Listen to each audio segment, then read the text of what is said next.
الحمد لله نحمده ونصلي على رسوله الكريم أما بعد أعوذ بالله من الشيطان الرجيم بسم الله الرحمن الرحيم أفمن اتبع رضوان الله كمن باء بسخط من الله ومأواه جهنم وبئس المصير۔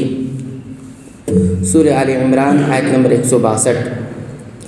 کیا وہ شخص جو اللہ تعالیٰ کی خوشنودی کے در پہ ہے اس شخص جیسا ہے جو اللہ تعالیٰ کی ناراضگی لے کر لوٹتا ہے اور جس کی جگہ جہنم ہے جو بدترین جگہ ہے۔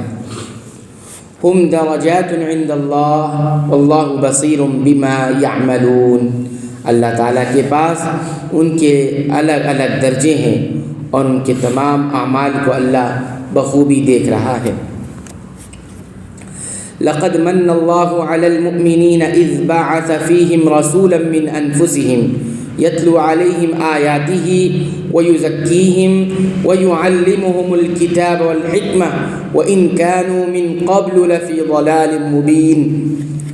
بے شک مسلمانوں پر اللہ تعالیٰ کا بڑا احسان ہے کہ انہی میں سے ایک رسول ان میں بھیجا جو انہیں اس کی آیتیں پڑھ کر سناتا ہے اور انہیں پاک کرتا ہے اور انہیں کتاب اور حکمت سکھاتا ہے۔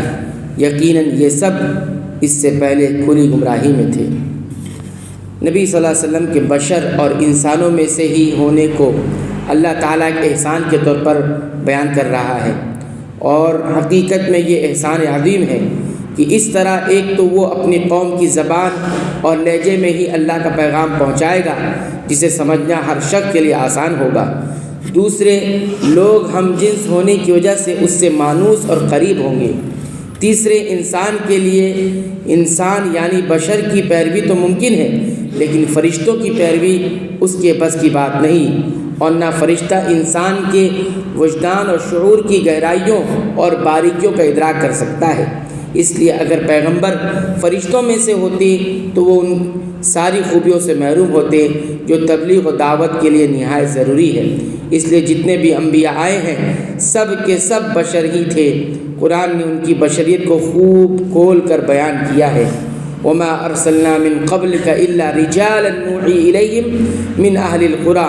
ہم نے آپ صلی اللہ علیہ وسلم سے پہلے جتنے بھی رسول بھیجے وہ مرد تھے جن پر ہم وحی کرتے تھے۔ وما ارسلنا قبلک من المرسلین الا انہم لیأکلون الطعام ویمشون فی الاسواق۔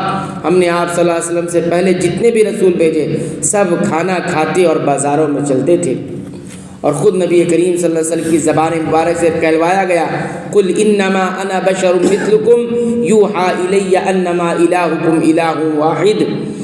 آپ صلی اللہ علیہ وسلم کہہ دیجئے میں بھی تو تمہاری طرح بشر ہی ہوں، البتہ مجھ پر وحی کا نزول ہوتا ہے۔ آج بہت سے افراد اس چیز کو نہیں سمجھتے اور اس انحراف کا شکار ہیں۔ اس آیت میں نبوت کے 3 اہم مقاصد بیان کیے گئے ہیں۔ پہلا تلاوت، دوسرا تزکیہ پاک کرنا، تیسرا تعلیم کتاب و حکمت۔ تعلیم و کتاب میں تلاوت خود آ جاتی ہے، تلاوت کے ساتھ ہی تعلیم ممکن ہے، تلاوت کے بغیر تعلیم کا تصور ہی نہیں۔ اس کے باوجود تلاوت کو الگ ایک مقصد کے طور پر ذکر کیا گیا ہے، جس سے اس نقطے کی وضاحت مقصود ہے کہ تلاوت بجائے خود ایک مقدس اور نیک عمل ہے، چاہے پڑھنے والا اس کا مفہوم سمجھے نہ سمجھے۔ قرآن کے معانی اور مطالب کو سمجھنے کی کوشش کرنا یقیناً ہر مسلمان کے لیے ضروری ہے، لیکن جب تک یہ مقصد حاصل نہ ہو یا اتنی فہم استعداد بہم نہ پہنچ جائے تلاوت قرآن سے اعراض یا غفلت جائز نہیں۔ تزکیے سے مراد عقائد اور اعمال و اخلاق کی اصلاح ہے۔ جس طرح آپ صلی اللہ علیہ وسلم نے انہیں شرک سے ہٹا کر توحید پر لگایا، اسی طرح نہایت بد اخلاق اور بد اطوار قوم کو اخلاق و کردار کی بلندیوں سے ہمکنار کر دیا۔ حکمت سے مراد اکثر مفسرین کے نزدیک حدیث ہے۔